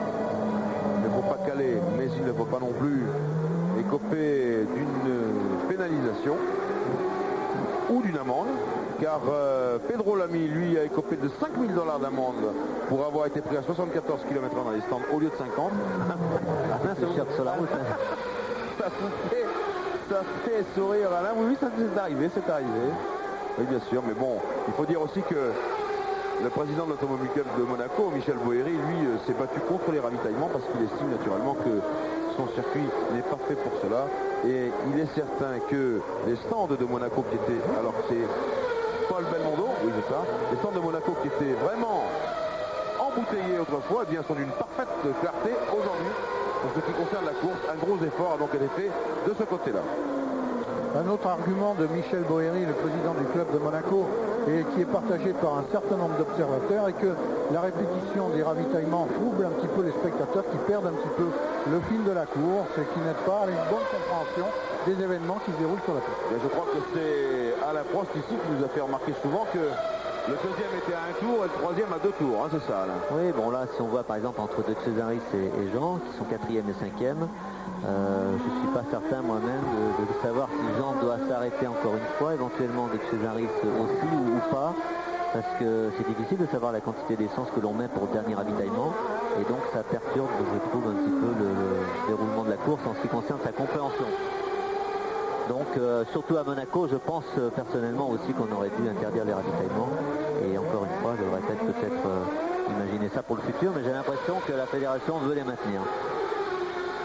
Oui, en tout cas, même si elle souhaite en limiter quelquefois le nombre, on avait cru que c'était l'objet de ces mesures édictées, puis qui ont peu à peu disparu. Un ralentisseur à l'entrée, un ralentisseur à la sortie, une stratégie à déclarer. Alors on va retrouver son ami Beretta.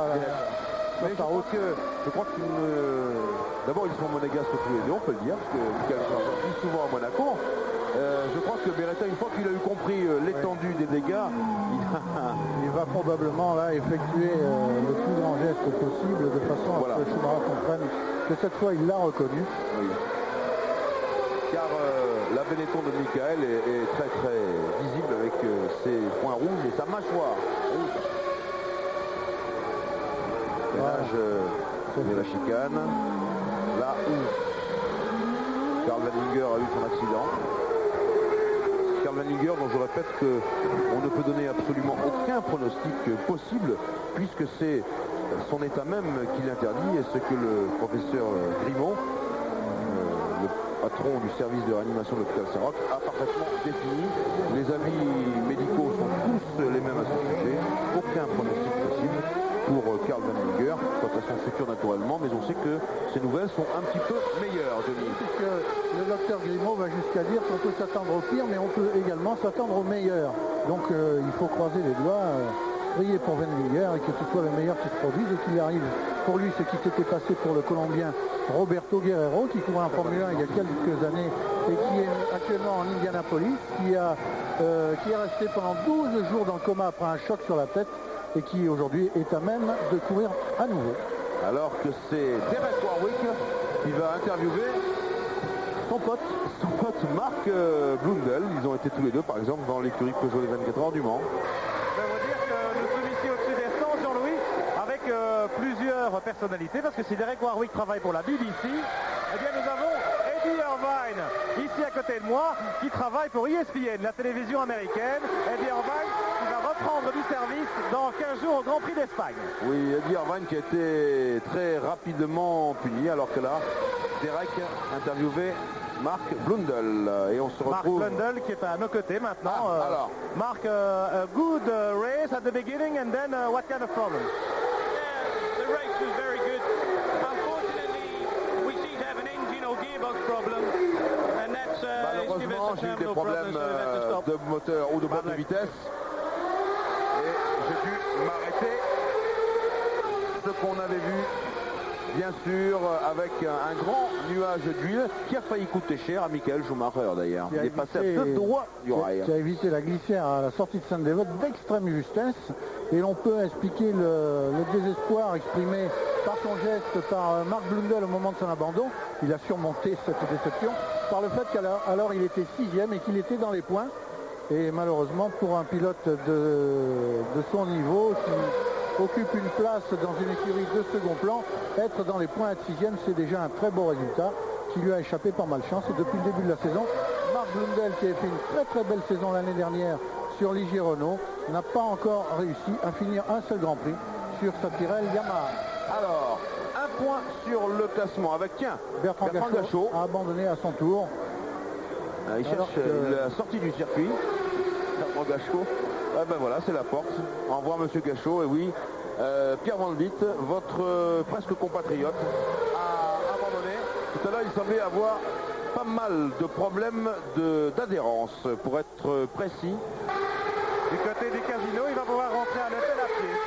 Il peut rentrer chez lui à pied. Alors, 1 Schumacher, 2 Brundle, 3 Berger, 4 De Cesaris, 5 Alesi, 6 Alboreto, 7 Leto, 8 Herbert, 9 Beretta, 10 Panis, 11 Comas, 12 Lamy. Et pour l'instant, nous sommes avec 12 pilotes seulement en course, puisque Paul Belmondo n'est toujours pas reparti. Alors, on va à Paris et on se retrouve après. Retour à Monaco dans le 61e des 78 tours de ce Grand Prix. Alors que nous voyageons avec la McLaren Peugeot de Martin Brundle, toujours en 2e position. Alors que vous voyez cette banderole absolument immense qui est au pied du palais. Voilà, Senna, tu nous manques. Prost, protège-les. C'est le message que toute la principauté de Monaco a reçu ce matin Et on comprend pourquoi, en l'hommage naturellement à cet immense champion disparu, Ayrton Senna, et puis à Alain Prost qui est à nos côtés, très ému bien sûr par toute cette situation qui a entouré ce Grand Prix de Saint-Marin il y a 15 jours. Pour nous, ici c'est la course avec Michael Schumacher, 35 secondes d'avance sur Brundle. Le troisième est Berger, il est à 8 secondes de la McLaren Peugeot de Berger. Johnny, donc il se rapproche. Tout à l'heure, Berger était une dizaine de secondes, puis 8, mais maintenant 7,7 exactement. Et à l'inverse, Jean Alesi qui poursuivait de Césaris et qui s'était approché à 2 secondes 8 du Romain et figure maintenant à 7 secondes de celui-ci. Donc Berger progresse, Alesi régresse chez Ferrari. Fatigue physique ou fatigue des pneus Ah oui, peut-être fatigue physique. On parlait tout à l'heure du coup hors antenne. C'est vrai que ce circuit de Monaco est beaucoup moins exigeant qu'un circuit très rapide au niveau du coup à cause de la force centrifuge. Ici, il y a pratiquement pas de circuit très rapide. Par contre, la fatigue générale est quand même très très importante. Et Jean, même s'il a tourné 2-3 jours à Furano en essai privé, n'a pas fait les 2 derniers Grands Prix, et bien entendu la condition physique eh bien, elle se fait naturellement en conduisant, en courant des Grands Prix, et il doit être un peu moins affûté que son coéquipier Berger pour l'instant. C'était très visible, pardon Pierre Van Lith, c'était très visible que Jean avait perdu pas mal de muscles dans les épaules et dans le cou, et donc ceci expliquant cela, on peut comprendre qu'il soit fatigué. Pierre Van Lith. En tout cas chez Ferrari, ils ont assez de carburant pour aller au bout. Donc il ne sera plus nécessaire de s'arrêter dans le chef de Jean Alesi ou de Gerhard Berger. Bien entendu, l'usure des pneumatiques dépend un peu de quel moment il s'était arrêté auparavant. Et en fonction des écarts, de l'évolution des écarts avec les concurrents qui les précèdent et qui les suivent, il pourrait éventuellement envisager un dernier arrêt avant l'arrivée.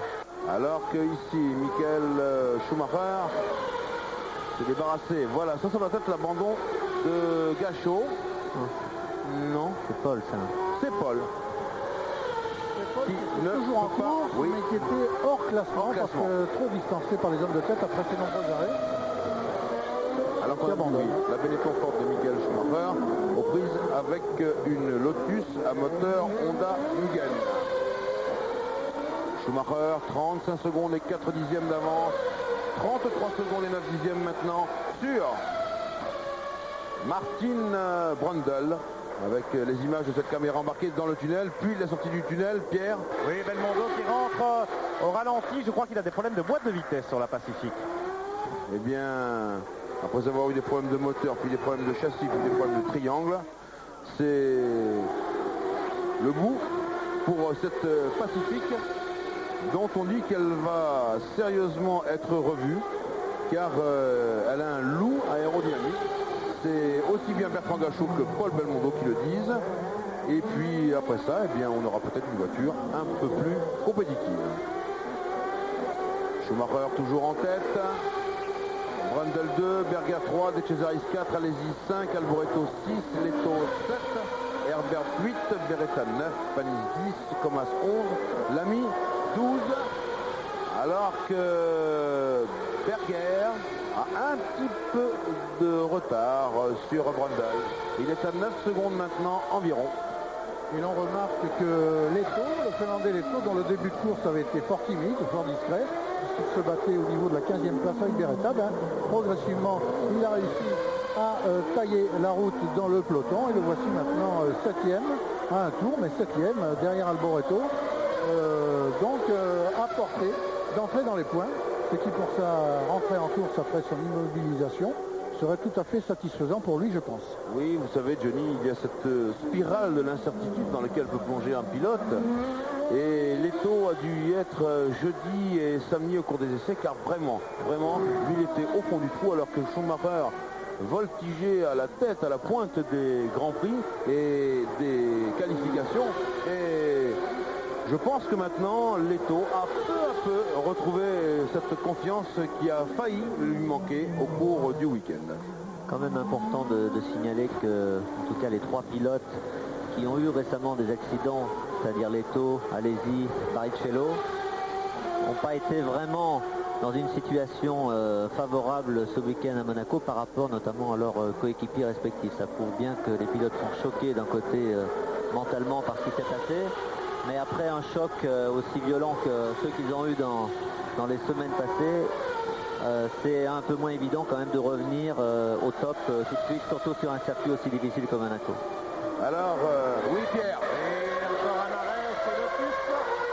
Mais c'est Pedro Lamy qui s'est immobilisé, mais c'est plus grave. C'est pas vraiment pour ravitailler ou pour changer de pneumatique, c'est un problème mécanique pour le jeune Portugais. Ils ont contrôlé le niveau du liquide de frein ou d'embrayage, et ils ont remis aussitôt la calandre en place sans intervenir. Alors nous avons évoqué le problème de la fatigue des pilotes en fin de course ici à Monaco, plus que nulle part ailleurs.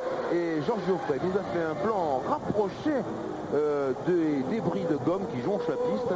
Et ça, ces débris, Alain, ça veut dire que maintenant il y a une trajectoire de plus en plus resserrée et qu'il est hors de question, attention, ça va être chaud entre ces garçons, qu'il est hors de question de mettre un pneu, seulement un pneu en dehors de la trajectoire. Oui, là vous perdez l'adhérence très rapidement. Et même si vous ne la perdez pas, c'est-à-dire dans les virages relativement serrés, vous prenez un maximum de gomme sur votre pneu et vous perdez de toute façon beaucoup d'adhérence pendant le demi-tour ou même le tour qui suit. Par contre, on voit Jean qui revient un petit peu sur De Cesaris, 3 secondes 9, alors que Berger a plutôt, lui, décidé peut-être d'assurer la 3e place.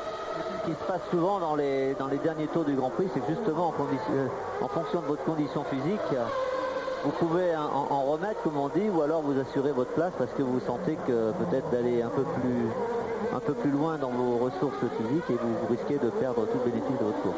Et le facteur qui joue peut-être ici aussi, entre les écarts qui fluctuent, qui se rétrécissent ou qui s'élargissent, ce sont les retardataires qui interviennent et qui freinent l'un puis qui freinent l'autre. Voilà la gomme dont je vous parlais il y a quelques instants.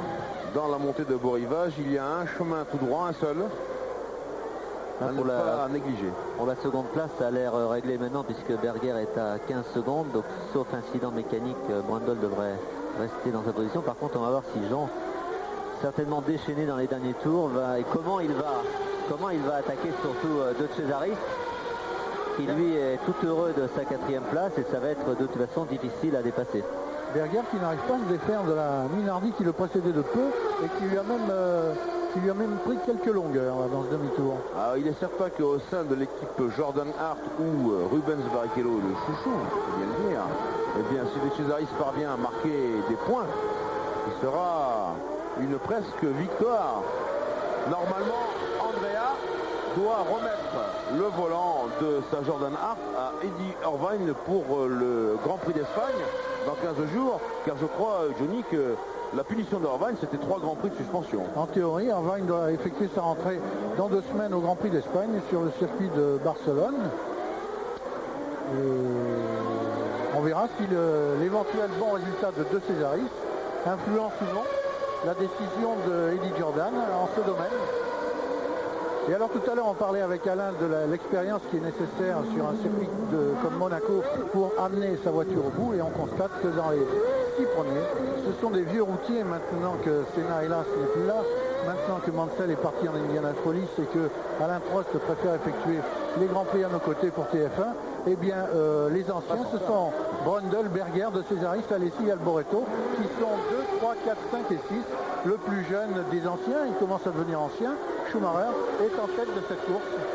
Mais derrière lui, ce sont de vieux briscards, puisque je crois qu'entre eux, c'est Alboreto qui compte le plus grand. Non, c'est De Cesaris qui a 198 Grands Prix, qui en est à 199e, qui égale le record personnel de Prost aujourd'hui.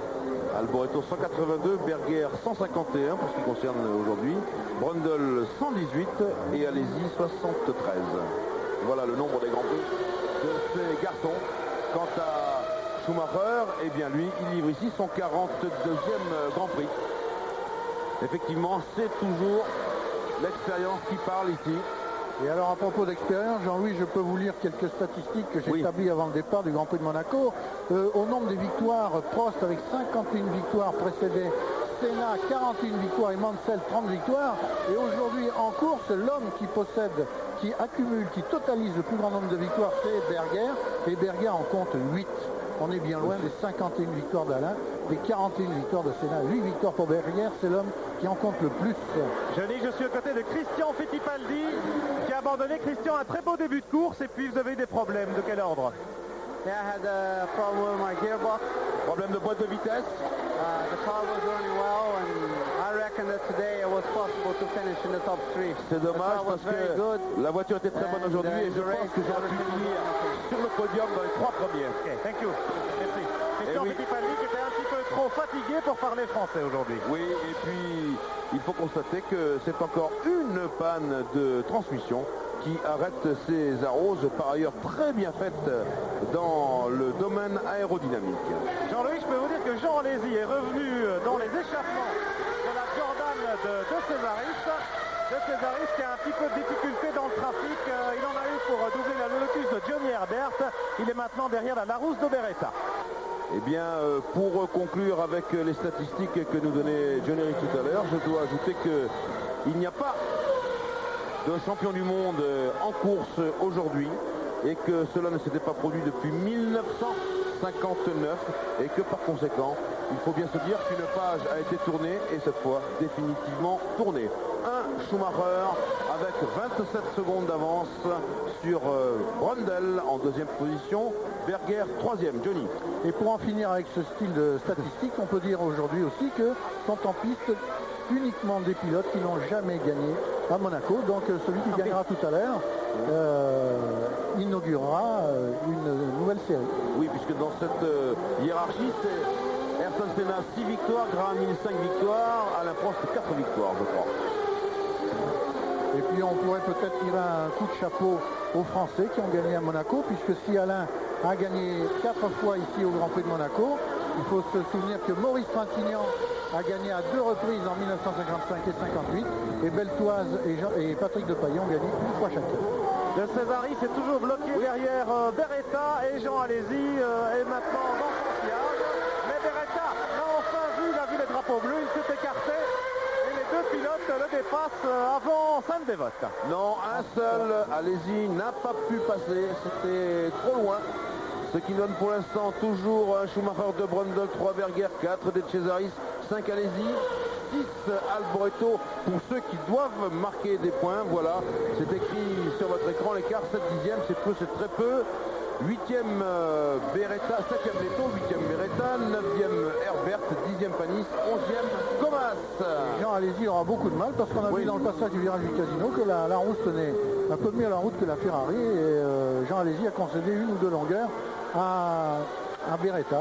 On va voir si là à l'accélération sous tunnel le moteur Ferrari prévaut sur le fort de la route et si au freinage de la chicane alors. Oui, mais c'est tout à fait vrai. On l'a vu en début de course. Voilà, il s'écarte. Hein. Il s'écarte, c'est très bien. Mais en tenue de route, c'est assez impressionnant. Il y a des endroits où la route a l'air bien meilleure que beaucoup d'autres voitures. Très bien faite, voiture fine. On a vu que sur les circuits rapides, malgré un moteur un petit peu modeste, elle se débrouillait très bien cette voiture. Pas mal du tout. C'est ce que... On va voir si Jean maintenant revient sur De Cesaris, mais j'ai l'impression qu'il a quand même du mal. Il se bagarre beaucoup avec sa voiture. Et alors revenir, c'est une chose. Dépasser, c'est autre chose. J'ai l'impression que De Cesaris est bien accroché à sa 4e place, mais ça va être intéressant. Il nous a fait beaucoup sourire ce matin, Jean Alesi, parce qu'il nous a reproché à Johnny Rive et à moi-même de ne pas être allé le voir. Mais aller voir Jean Alesi quand sa voiture ne fonctionne pas, c'est toujours très délicat. Il était d'une humeur de chien, il faut bien le dire. Est-ce que vous voulez que je fasse une petite imitation, Jean-Louis? Quand j'ai vu avant le départ, il m'a dit « Je peux plus avoir cette voiture ». Voilà, donc c'est toujours très délicat d'aller voir Jeannot, que là, nous c'est apprécions Martin Brundle tout qui fera un particulièrement. tour à Beretta dans la descente de Mirabeau et qui va se rapprocher d'Alesi et de Cesaris sans bagarre. Mais enfin, il n'y a pas d'urgence pour lui. Il compte 23 secondes et demie d'avance sur Berger. Il n'a pas beaucoup d'espoir, sauf incident, de revenir sur Schumacher qui est 34 secondes devant lui. Regardez ce que vient de faire Schumacher, Johnny. Une 21, Oui, 21-2. Ce qui veut dire qu'il est tout à fait à l'aise. Bon. Et simplement pour lui-même, pour son équipe, éventuellement pour peut-être même pour battre le record du tour, il se permet d'attaquer comme au début de course. C'est assez impressionnant. Il a battu le record du tour. Oui. Il a battu le record du tour qui était de 1,21,5. Il a fait 1,21,0. Une 21,5 qui appartenait à Senna, à Mansell dans des conditions un peu particulières. L'année en 92 où Mansell avait été arrêté par une roue arrière dévissée, il avait effectué les 6 ou 7 derniers tours du Grand Prix avec des pneus neufs, qui lui avait permis alors de pulvériser le record du tour. On pensait que le record de Mansell était à l'abri. Et bien là, non, Schumacher aujourd'hui réussit à battre de 5 dixièmes un record qu'on croyait inapprochable. Le record en pole position, c'était pareil, Johnny Mansell, 1,19,945. Et bien hier, Michael Schumacher a réalisé un tour en 1,18,560, c'est-à-dire plus de 152 km/h de moyenne sur ce circuit. On peut appeler un circuit qu'on peut également appeler un toboggan. Donc un pilote et une voiture très costaud. Ça, c'est la fameuse caméra sur la voiture d'Olivier Beretta. Peut-être qu'il serait temps que nous savourions un tour complet de Monaco. Vous allez voir, ça peut donner mal à la tête si Georges Geoffrey, notre organisateur, veut bien y revenir. Non. À moins qu'il soit après le tunnel. Voilà. La chicane. Accélération vers le bureau de tabac. Le difficile passage de la piscine, Alain, qui nécessite vraiment beaucoup de précision de pilotage parce que là on frôle les Deuxième. Beaucoup de dextérité, très très dangereux d'ailleurs. Et, et vraiment, pour aller très vite, il ne faut pas hésiter à passer au ras du mur à l'entrée, au ras de la glissière à la sortie, en montant un petit peu sur une petite bordure. Très complexe, mais c'est là, en réalité, en qualification, où vous faites la différence. C'est pas vraiment dans les virages très serrés, mais surtout dans cette partie-là. Et là on arrive à Sainte-Dévote avec un freinage très difficile. Sixième, troisième, oui, pour Sainte-Dévote. Et on attaque la montée de Beau Rivage. 4, 5, 6 en haut avec ce virage, cette attaque du virage Massenet ici, qui fait froid dans le dos. Vent gauche. Quatrième et puis troisième pour le Casino. Descendre dans Mirabeau, on passe à rapport en rétrograde. En deuxième ici. Mirabeau. Épingle de l'ancienne gare, toujours. On aperçoit les îles là devant Brundle qui est dans sa ligne de mire. Jean a décroché d'ailleurs, il a décroché un peu par rapport à De Cesaris. Le portier, oui Pierre. Oui, il a effectivement renoncé à aller chercher De Cesaris, Jean Alesi, et il s'est écarté très sportivement à Noguès pour laisser passer Martin Brundle et la McLaren Peugeot qui est en deuxième position toujours, alors que Schumacher a dû baisser de cadence. Il roule de concert avec son équipier J.J. Leto, peut-être pour franchir la ligne d'arrivée, roue dans roue, les deux Benetton ici à Monaco. Cette ligne d'arrivée qui est maintenant extrêmement proche, car nous sommes dans le 74e tour maintenant, et que seuls Schumacher, Brundle et Berger, soit la Benetton Ford, la McLaren Peugeot et la Ferrari, sont dans le même tour. De Cesaris, Alesi sont à un tour en même temps qu'Alboreto. Leto est à 2 tours en même temps que Beretta et Panis. Comas est à 3 tours, Herbert à 4 tours. Voilà, vous venez de le dire Jean-Louis, en ce qui concerne les Français, derrière Jean Alesi qui est 5e, et bien on note dans l'ordre 8e Beretta, 9e Olivier Panis et 10e Eric Comas. Et tous les pilotes restent un peu sur leur position car maintenant tout le monde tourne aux alentours de 1,24, 1,25 alors que les meilleurs tours variaient de 1,21 à 1,23. Tout le monde doit être un peu fatigué et reste un peu sur les positions pour les 2-3 tours qui restent. Il s'agit maintenant d'assurer, c'est le résultat qu'il faut voir ici, alors que chez Benetton Ford, on doit s'apprêter à vivre des moments tendus parce que les derniers tours, c'est quand même quelque chose de très très difficile à Monaco, par exemple, sur un place comme ça. On peut perdre beaucoup. Oui, bien sûr. Il est arrivé de loin pour prendre la Lotus au freinage et quand même il s'est planté. Il nous fait plaisir, Beretta. On le prend pour un pied tendre, un garçon jeune, très émoulu, mais non, il fait des très belles choses. Très beau ce qu'il fait. Et voilà Schumacher qui vient de prendre un deuxième tour d'avance sur Leto, lequel Leto est quand même aux portes des points, il est 7e, un abandon devant lui et il entre dans les points. Alors nous sommes maintenant dans le 75e tour de course de Schumacher. Il en restera 3 à faire. Oui, 4 si l'on considère que ce tour-là n'est pas encore achevé par rapport au classement précédent. Le Grand Prix, c'est 78 tours. Il y a 12 voitures en course sur les 24 qui étaient au départ, ce qui fait un déchet de 50% à l'instant. Oui, énorme. Le déchet est toujours important sur le circuit de Monaco où tout souffre beaucoup et notamment les transmissions. En ce qui concerne les organes mécaniques, les transmissions souffrent beaucoup à Monaco en raison des petits coups que les pilotes donnent parfois dans les bordures et qui n'arrangent pas les transmissions. On peut rappeler le souvenir de Johnny Servoz-Gavin qui en 68 avait étonné tout le monde. Oui. Pour un de ses tout premiers Grands Prix, il avait tenu la tête pendant 4 tours et frôlant les glissières d'un peu près. Oui. C'est ce qu'il a fait là. Oui. Il a laissé passer les tours. Les tours, oui, dans un endroit tout à fait inattendu d'ailleurs. Pourquoi fait-il ça, Schumacher? Bon, parce qu'il... J'ai eu peur qu'il ait des ennuis. Moi aussi. Je crois qu'il avait ralenti que peut-être Leto peut encore aller chercher un point, on ne sait jamais.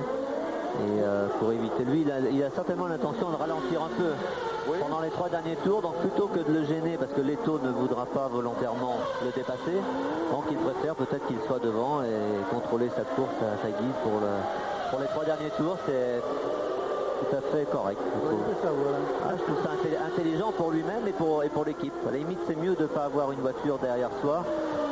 Ça, il fait ce qu'il veut. Plutôt que devant, parce que quand même, c'est un bon satellite, un bon poisson pilote. Leto, à la circonstance, si par hasard on arrive dans un peloton un peu juste là. Vous parlez de meilleur tour, Johnny, oui, pardon. Non, si vous voulez, j'achève l'histoire de Servoz-Gavin qui en 68 donc a effectué à la surprise générale pour son peut-être premier ou deuxième Grand Prix les 4 premiers tours du Grand Prix de Monaco devant Graham Hill qui était le roi de Monaco à l'époque, avant que Senna le soit. Et il a effectué donc les 4 premiers tours au volant de sa Matra de l'écurie Ken Tyrrell de l'époque en tête du Grand Prix. Et puis à la sortie de la chicane, il a frôlé les glissières, il a cassé un demi-arbre.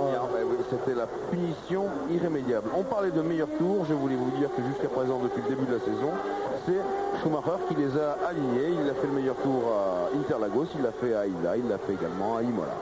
Et comme le disait Pierre Van Vliet tout à l'heure, Alesi semble avoir abdiqué l'espoir de revenir sur De Cesaris. Il roule actuellement à 10 secondes de la Jordan. Il se contente de la 5e place qui lui rapportera quand même 2 points au championnat du monde, 2 points de plus. Moi, je vais le défendre un petit peu, Alesi. Il a marqué au Brésil après une course merveilleuse. C'est déjà pas mal de revenir ici en forme. Regardez ceux qui ont été très touchés, regardez les tours, regardez Alesi. Donc après tout, il a raison d'assurer un petit peu ce résultat, d'autant que sa voiture paraît instable, en tout cas difficile à conduire. Et d'autant que peut-être à partir du Grand Prix d'Espagne, on va retrouver des Ferrari en meilleure position par rapport au Benetton. Si la fédération s'accroche ferme aux décisions qu'elle a décidé d'appliquer pour le Grand Prix d'Espagne, en réduisant l'effet de sol et la qualité qui manque le plus aux Ferrari. Et si on réduit l'effet de sol, les Ferrari perdront moins que les Formule 1 qui en ont beaucoup. Et donc ça pourrait les rapprocher des Benetton qui sont certainement les Formule 1 qui exploitent le mieux l'effet de sol actuellement, étant donné le règlement technique actuel qui sera remis en cause en Espagne. Jacques X qui a regardé son chronomètre alors que Michael Schumacher est en train de passer son 78e et dernier tour. Michael Schumacher à 2 pas, exactement à maintenant 2 km du bonheur pour une 6e victoire. Il livre ici, Michael, son 42e Grand Prix. Il a emporté 3 victoires depuis le début de la saison sur 3 Grands Prix. Il a conquis hier sa première pole position. Et quelle pole position! Donc Schumacher, que l'on peut voir maintenant sur la voie royale du titre mondial. Oui, 40 points en 4 courses, ça paraît quand même bien barré. Surtout que la voiture est quand même très impressionnante et Schumacher lui-même est très impressionnant. On voit quand même par rapport à Leto, par rapport à son coéquipier. Voilà, les mécaniciens, oui, de Benetton qui vont se précipiter. Oui, Pierre. Oui, je peux vous dire que c'est Tom Walkinshaw qui a demandé à Schumacher de se mettre derrière Leto pour que Leto boucle un tour de plus. On ne sait jamais ce qui peut arriver dans un Grand Prix de Monaco et peut-être le Finlandais aurait pu aller chercher un point de cette façon. Oui, bien sûr. En tout cas, c'est le rush final pour Michael Schumacher, vainqueur donc ici à Monaco, le Grand Prix peut-être le plus prestigieux, en tout cas le plus convoité, c'est sûr. Et maintenant, avec une victoire ici, le jeune prodige allemand fait son entrée, je dirais, sur la scène internationale des Grands Prix. Le deuxième, c'est Martin Brundle avec sa McLaren Peugeot que vous voyez ici. Donc après un premier podium, celui de Mika Hakkinen à Imola avec une troisième place, et bien McLaren Peugeot aborde ici la deuxième place, la deuxième marche du podium. Et puis toujours là, eh bien oui, les Ferrari, même si elles sont moins compétitives, ce que je vous disais au début de ce reportage, eh bien elles sont là en tout cas dans le domaine de la fiabilité. Je vous disais que même une Ferrari pouvait gagner ici, c'est vrai. Bon, ce n'a pas été le cas puisque Schumacher avait fait une course, je crois, absolument parfaite, et que voilà, Jean Alesi lui aussi a passé la ligne d'arrivée en 5e position derrière De Cesaris, et le 6e est Alboreto. 1 Schumacher, 2 Brundle, 3 Berger, 4 De Cesaris, 5 Alesi, 6 Alboreto. C'est la fin de ce Grand Prix de Monaco. On se retrouve dans quelques instants pour le podium et puis les temps forts de la course avec Laurent Corric à vous parier.